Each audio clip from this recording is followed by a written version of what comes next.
A handful of countries possess nuclear-powered submarines, and it is a momentous decision for any nation to acquire this formidable capability. Joe Siracusa. He's a professor of politics and also international relations at Curtin University, and he joins me now live from Melbourne. Welcome to the News Hour. In your opinion, how significant is this defence pact, and what is really behind it?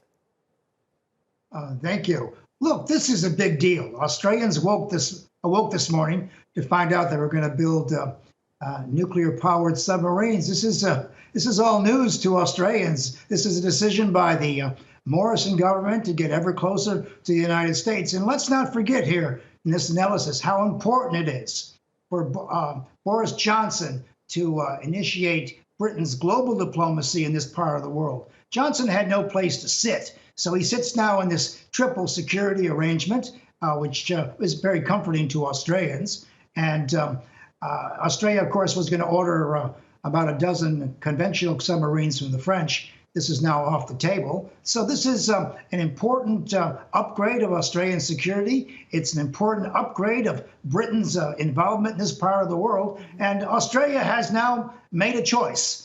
They've had a choice for the past 10 years to choose Beijing or Washington, and they're all in on Washington on this one. And Joe, why is New Zealand not part of this deal?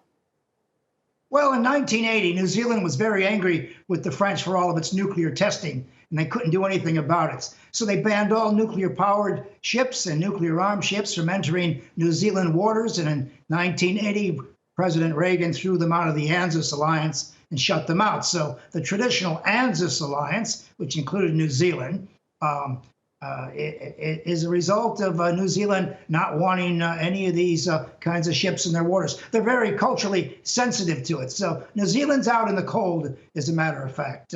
This is, as I say, this is a major upgrade.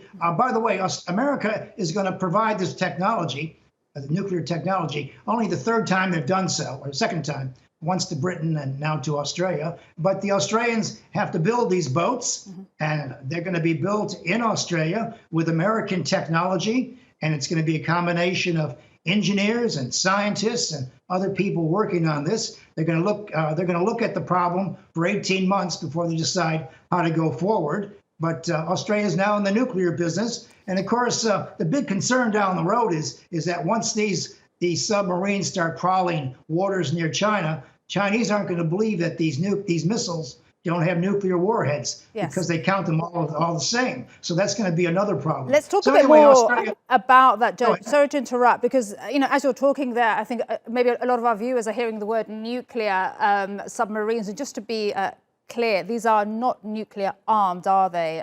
They're nuclear powered submarines. What exactly is the difference? How concerned should people be?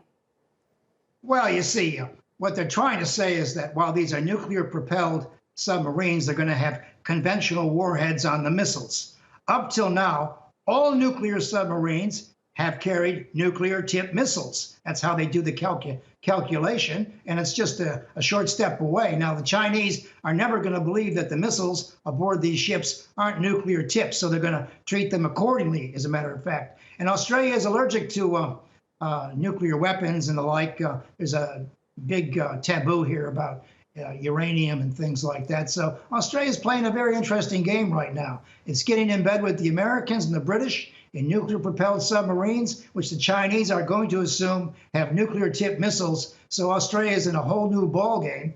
And as I say, it's a political storm here, earthquake, because there was no discussion with Parliament or in the press, no public discussion. The government of the day simply announced that Australia is in the nuclear business. All right, and that's how Australia has woken up today. Thank you so much, Joe Siracusa. Appreciate your analysis.